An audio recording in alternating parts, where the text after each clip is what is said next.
हे कृष्णा।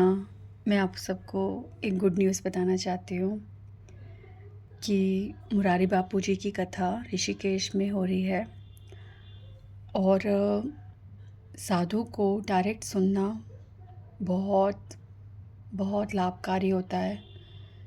देखिए, मैं अपनी लाइफ में एक चीज़ ये कन्फेस करूँगी कि I was nothing, I am nothing and I am going to be nothing. ना मैं कुछ थी, ना कुछ हूँ, ना कुछ होने वाली हूँ। पर मेरे हृदय में अगर भगवान का वास हो रहा है, अगर मुझे भगवान की लीलाएं सुनने में आनंद आ रहा है, मुझे भक्ति करने में आनंद आ रहा है, मुझे हरि रस मिल रहा है और मेरे हृदय में भगवान के रूप, भगवान के अवतारों के प्रति सारे भेद ख़त्म हो रहे हैं, मुझे हर चीज़ समझ आ रही है, तो वो केवल और केवल एक साधु के प्रभाव, उनकी कृपा प्रभाव से ही हो रहा है। ये एक बहुत बड़ा मैजिक है। Please understand this thing. हम बहुत लकी हैं कि हमारे भारत देश में ऐसे ऐसे साधु हैं जिनके केवल दर्शन मात्र से हमारे जीवन में आंतरिक और बाह्य दोनों परिवर्तन हो सकते हैं। भक्ति विनोद ठाकुर जी ने कहा है, गंगा परश होइले पश्चाते पावन, गंगा परश होइले पश्चाते पावन, तुम एक मिनट, तुम्हारे दर्शन पवित्र करे यही तुम्हार गुण, दर्शन ने पवित्र करे यही तुम्हार गुण। हाँ, गंगार परश होइले पश्चाते पावन, दर्शन ने पवित्र करे यही तुम्हार गुण। कि गंगा जी को तो जब हम स्पर्श करते हैं तब हम पवित्र होते हैं, पर साधु को तो सिर्फ देखने से ही हम तुरंत पवित्र हो जाते हैं। स्पर्श की भी ज़रूरत नहीं है, उनको देखने से उनकी दृष्टि हम पर डल गई तो उसकी तो कोई बात ही नहीं। तो प्लीज़, साधु संग बहुत आवश्यक है। और ऊपर से ये कार्तिक मंथ चल रहा है और कार्तिक मंथ में किसी साधु के मुख से सुनना, ऊपर से ऋषिकेश गंगा जी में स्नान, तो आप लोग बहुत एंथुजियाज्म दिखाओ और दर्शन करो। पता है, मैंने ना एक बार मिस्टेक की थी। एक बार ना मेरे सामने लोकनाथ महाराज जी थे और तब मैं लोकनाथ महाराज जी के बारे में जानती नहीं थी। तो मैं उनका कीर्तन सुन रही थी और मैं अपनी चैंटिंग कर रही थी बैक साइड, और मैंने उनको फेस नहीं देखा। फिर वो जो मतलब इस्कॉन में वृंदावन में वो रात के 9:30 बज रहे थे और महाराज जी ने पास करा और सब लोग प्रणाम कर रहे थे। That was my blunder mistake कि मतलब मैं जानती नहीं तो मैंने उनको प्रणाम नहीं करा। ओह गॉड, वो मेरी ज़िंदगी का तो सुंदर और बैड दोनों एक्सपीरियंस था।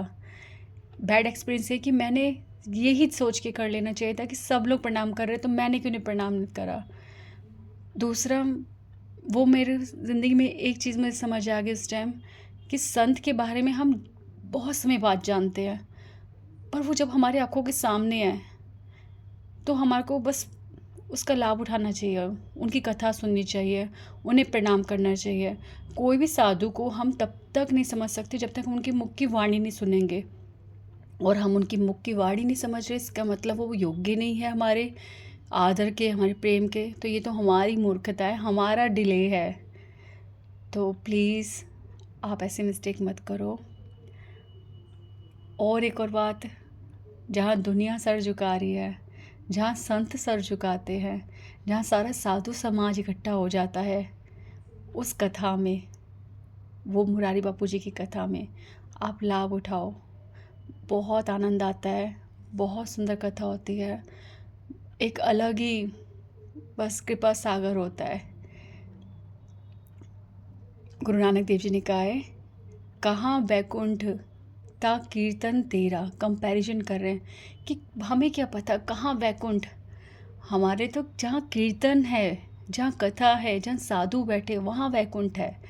कहाँ कहाँ वैकुंठ ता कीर्तन तेरा, तू आपे श्रद्धा लावे।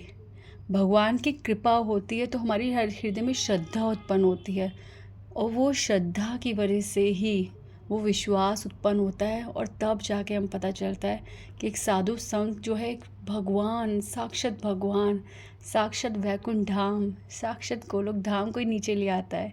स्वयं भगवान वहाँ होते हैं जहाँ साधु समाज होता है। तो मैं आपसे बस बता रही हूँ, आप चाहे तो आप लाभ उठा सकते हैं, अदरवाइज़ फिर मैं अगर नहीं बताऊंगी तो मेरी रिस्पॉन्सिबिलिटी है ना कि मैं अपने अब एक्सपीरियंस शेयर करती हूँ, तो मैं आपको बताऊँ, फिर मैं कहूँ मैं होके आई और मैं फिर बताऊँ आपको, तो ये गलत हो जाएगा। तो हम तो सब कुछ शेयर कर रहे हैं, तो सत्य शेयर कर रही हूँ आपसे, बाकी आप अपने कन्वीनियंस के हिसाब से करो। साधु का संग करना, हम उनकी कथा ऑडियो पे भी सुन सकते हैं, हम उनकी कथा बाद में सुन सकते हैं, और इजीली अवेलेबल है। ऐसे करके अगर हम टाल रहे हैं, मूर्खता है। माँ के स्तन से दूध पीना और इनडायरेक्ट दूध पीना, दोनों में फ़र्क है। साधु का डायरेक्ट संग करना बहुत पोषक तत्व है हमारे लिए भक्ति का। जो अंदर चेंजेस आते हैं ना, जो प्रभाव पड़ता है साधु संग से, उसका कोई कंपैरिजन नहीं है। तो साधु संग में हमारे हृदय में कृपा रूपी, भक्ति रूपी बीज पड़ने दो, हृदय को और आत्मा को चांस दो। प्लीज़ इस अपॉर्चुनिटी का फ़ायदा उठाओ। हरे कृष्णा। Thank you.